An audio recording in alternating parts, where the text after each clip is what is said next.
नमस्ते दोस्तों। तो आज का वीडियो का जो मेन टॉपिक है वो है IBPS PO मेंस को लेके। आज IBPS PO मेंस का एग्ज़ाम हुआ था 2022 का। तो पेपर का अगर रिव्यू बताऊं, सेल्फ एग्ज़ाम गिवन एनालिसिस, उस पर स्पेशली अगर क्वांट का बात करो तो भाई होश उड़ गए सीरियसली। मतलब ऐसा पेपर ऐसा नहीं है कि आज तक नहीं देखा। हालांकि देखो पेपर का पैटर्न बदल रहा है, क्वेश्चन पैटर्न बदल रहा है, तो उसी के हिसाब से उसी प्रकार का अगर आप लोगों का बेसिक क्लियर नहीं होता है या फिर प्रैक्टिस नहीं होता है तो वही हुआ है। मतलब मेरा तो होश ही उड़ गया सीरियसली। इस तरह का मतलब क्या हुआ था, कौन जब शुरू हुआ ना तो मेरा I was like oh my God. मुझे मतलब एक भी क्वेश्चन नहीं दिख रहा था जिसको मैं अटेम्प्ट कर सकूँ, अटेम्प्ट करने के लायक अकॉर्डिंग टू मी मतलब हो ही नहीं पा रहा था, ढूंढ ही नहीं पा रहा था। फिर मैं सीधा उठ गया, ऑलमोस्ट कितना 2-3 मिनट बाद वापस आया, थोड़ा आई वॉज वॉकिंग, मतलब थोड़ा फ्रेश होके फिर आया, मतलब दिमाग ही उड़ गया था मेरा। तो अगर ओवरऑल एनालिसिस का बात करूं तो exam was moderate to difficult as usual जो होता है।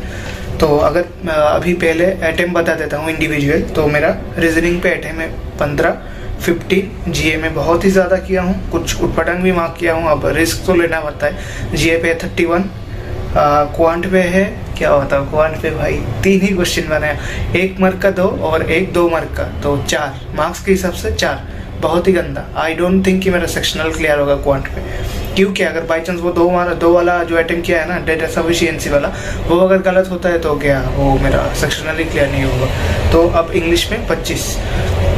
ओवरऑल अगर बात करूँ, reasoning was doable, like it is like moderate paper but doable. अगर आप लोग 2 मार्क्स का जो सेक्शन था ना, जैसे सेक्शन ए जितने भी था, रीजनिंग, क्वांट और इंग्लिश पे जो जितने भी सेक्शन ए था वो उस पर 2 मार्क्स का क्वेश्चन आए थे, और जो सेक्शन बी था उस पर 1 मार्क का क्वेश्चन आया था। तो अगर आप लोग क्या बोलते हैं इसको, अगर 2 मार्क का क्वेश्चन नहीं पकड़े होते हैं ना रीजनिंग पे, तो आराम से आप लोग 15 से 20 तो अटेम्प्ट कर ही लेते 1 मार्क का। मेरा एक दोस्त फंस गया, रीजनिंग का अटेम्प्ट ज़्यादा हो नहीं पाया, उसका शायद 10 या 12 है, क्योंकि वो आपका 2 मार्क वाला सेक्शन पकड़ लिया था, इसीलिए बाद में उसको पता नहीं चला कि 1 मार्क का बहुत सारे क्वेश्चन ऐसे थे जिसको अब बनाया जा सकता था on that duration of time. तो अभी रीजनिंग का बात करूँ तो रीजनिंग पे मैंने सारे के सारे 1 मार्क का क्वेश्चन बनाया है। क्रिटिकल रीजनिंग भी अटेम्प्ट किया है, तो अगर वो गलत होता है तो शायद कुछ मेरे मार्क्स मतलब कम हो जाएगा, लाइक 15 अटेम्प्ट में से। अदरवाइज बाकी ठीक ठाक ही है। डायरेक्शन का 3x2 2 मार्क का 3 क्वेश्चन आया था, 6 marks. Coding decoding 3x2 again, मतलब मेंस लेवल का कोडिंग डिकोडिंग, वो चाइनीज वाला नहीं, 3x2 6 marks. Circular based puzzle आया जिसपे 10 लोग थे और उनको वेरिएबल था कि नहीं मुझे याद नहीं है, शायद वेरिएबल नहीं था, 10 लोग बैठे हुए थे, इस पे 4 कंडीशन बनाने पड़े, फिर जाकर आंसर आ गया। 3 क्वेश्चन था। फिर सबसे इजी जो लगा मुझे वो है फ्लोर बेस्ड पजल, मतलब भाई उससे बढ़िया तो कुछ है ही नहीं। ऐसा लगा देख के कि भाई ये तो प्रीलिम्स का पजल है, मतलब floor based puzzle with 1 variable, like किसको कौन सा लैंग्वेज पसंद है, किसी को हिंदी, मराठी, गुजराती, बंगाली, असमीज, तो वो एकदम डुएबल है। मे बी 4 मिनट के अंदर हो जाना चाहिए, 4 या 5 मिनट भी लगे, कोई दिक्कत नहीं, मेंस है 5 मार्क मिल जाएगा। तो वो आया था। फिर आपका एज बेस्ड पजल आया था, 1 मार्क का 4 क्वेश्चन 4 मार्क, वो मैं नहीं कर पाया था। फिर आपका कोडेड डायरेक्शन आया था जिसपे ग्रेटर लेसर होता है, लास्ट पे था वो मेरे कंप्यूटर पे 2 मार्क्स का, वो अगर होता तो 17 अटेम्प्ट हो जाता। तो कोई नहीं, डेटा सफिशिएंसी भी था 3 मार्क, मतलब 1 मार्क का 3 क्वेश्चन 3। तो overall reasoning is ready, it is doable. तो मेरा अटेम्प्ट 15 है। अभी इंग्लिश का बात करूँगा। इंग्लिश पे देखिए, इंग्लिश पे ऐसा था तो बहुत सारा ऐसा रीडिंग, जैसे मैं बोलता हूँ ना हमेशा रीडिंग कीजिए, तो that's what happens in mains कि मैक्सिमम क्वेश्चन रीडिंग हैबिट वाला ही आया कि नया पैटर्न का क्वेश्चन आप रीड करो फिर आंसर निकालो। तो 2 मार्क का जो 5 क्वेश्चन था 10 मार्क, वो मैं अटेम्प्ट नहीं कर पाया था, न्यू पैटर्न था। एक्चुअली आई थॉट कि आई वुड अटेम्प्ट आफ्टर, मतलब लास्ट में, लेकिन बाद में मैं स्किप कर दिया था, नहीं किया। जो मैं किया वो है 1 मार्क वाला क्वेश्चन, 30 मार्क का था 1 मार्क वाला क्वेश्चन आपका, हाँ 30 मार्क का एक क्वेश्चन, 30 मार्क्स। उस पर आपका मैं क्या क्या बनाया, 25 यहाँ से ही मार दिया था मैं। जैसे फ्रेज रिप्लेसमेंट करेक्ट वर्ड वाला आया था आपका 5 क्वेश्चन 1 मार्क का। फिर पैरा जंबल वाला आया था जिसपे आप इंटरचेंज करके बैठाओ। फिर कलम बेस्ड आया था जो प्रीलिम्स में आता है, मतलब मेंस में थोड़ा सा लेवल हाई होता है बट टाइम टेकिंग है, उतना भी हाई लेवल नहीं है। 1 मार्क का 5 क्वेश्चन 5 मार्क, फिर आपका 2 सेंटेंस रीअरेंजमेंट आया था नया पैटर्न का, फिर आरसी आया था, आरसी शायद 2 था, मैं 1 अटेम्प्ट किया था। उस पर भी मतलब ऐसा है कि जो मतलब अटेम्प्ट करने का लायक है, रीड करके थोड़ा टाइम लगा के फिर अटेम्प्ट किया, उस पर ना एक्यूरेसी बहुत मैटर करता है। अगर आप लोगों का गलत हो गया मतलब तो मार्क्स कम हो जाएगा, नंबर कम मिलेगा।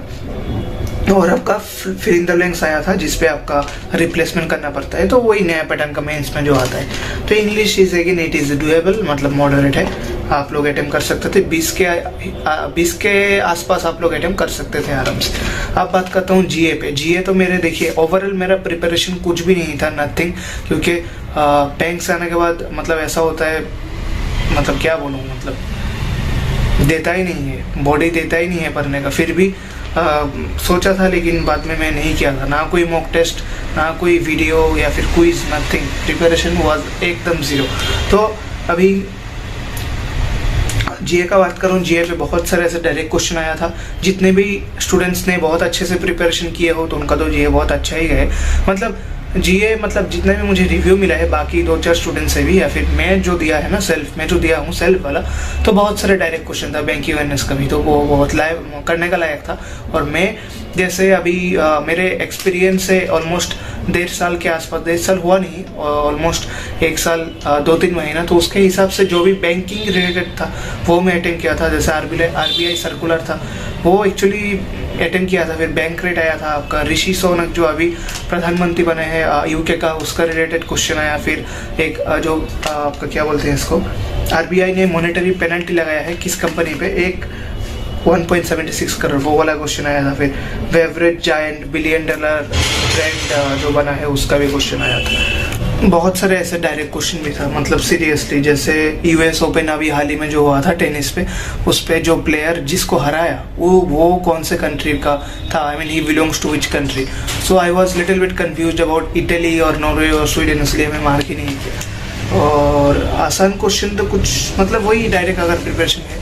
अब क्वांट का बात करूँ, क्वांट में भाई हल्ला मचा दिया मेरा एकदम, सीरियसली क्या बताऊँ यार, ये हालत है मेरा। तो 1 मार्क का जो 5 क्वेश्चन था वो मेरे ख्याल से अटेम्प्ट सभी करना चाहिए था, लेकिन मैं सिर्फ 2 ही क्वेश्चन बना मेरे से, तो 2 क्वेश्चन किया। बाकी भाई 2 मार्क का देख के ऐसा लगा ही नहीं कि आप, मतलब क्या बताऊँ यार, अब पता नहीं, आई डोंट नो। बहुत सारे कैंडिडेट ने ये भी बताया हुआ quant is not that much difficult, तो भाई हाँ, बहुत सारे लोगों ने 8-10 मार्क्स भी किया है, मार्क्स के हिसाब से बता रहा हूँ ना, क्वेश्चन नहीं। पता नहीं भाई, मेरे से तो हुआ नहीं, हो सकता है प्रैक्टिस नहीं है इसी के हालत पे, मॉक टेस्ट भी नहीं दिया, हो सकता है इस प्रकार का मॉक टेस्ट में दिखता होगा आप लोगों को, तो आप लोग you are well aware of this kind of questions who attempted. खैर कोई नहीं, अब देखा जाएगा, जो रिजल्ट आएगा होगा तो होगा, नहीं होगा तो ओके। तो बेस्ट ऑफ लक बाकी सब कैंडिडेट्स को जिनका एग्ज़ाम अच्छा गया है तो अच्छा है, नहीं गया तो कोई दिक्कत नहीं है भाई। नेक्स्ट महीना आपका SBI PO का एग्जाम है तो उसको अच्छे से दिएगा, और SBI क्लरिकल का भी प्रीलिम्स हुआ है, उसका भी मेंस होने वाला है। तो अगेन बेस्ट ऑफ लक मेरी तरफ से। और आज के दिन आप लोग रेस्ट ही कीजिए, आराम कीजिए, क्योंकि एग्ज़ाम गया है, मेंस लेवल का एग्ज़ाम है। इतने मतलब टाइम देने के बाद ना मतलब दिमाग का पूरा हल्ला ही मच जाता है, उसके बाद और कुछ मन नहीं लगता, सीधा आके ऐसा लगेगा कि मैं थोड़ा बहुत सोऊंगा, बस वही है। ठीक है, तो यही था आज का एग्ज़ाम का एनालिसिस। आप लोग अपना अटेम्प्ट ज़रूर बताना, आप लोगों को कैसा मतलब एग्ज़ाम हुआ है, ज़रूर अटेम्प्ट बताना, सेक्शनल वाइज भी बताना, ताकि मैं भी समझ जाऊँ। ठीक है, मुझे भी कुछ आइडिया मिले। और मिलते हैं अगली वीडियो में, तब तक के लिए अगर मेरे चैनल को आप लोग सब्सक्राइब नहीं किए तो सब्सक्राइब कर दीजिएगा, और अगर बहुत अच्छा लगे तो लाइक शेयर और कमेंट करके ज़रूर बताना। ठीक है, तो मिलते हैं अगली वीडियो पे, तब तक के लिए take care and good night.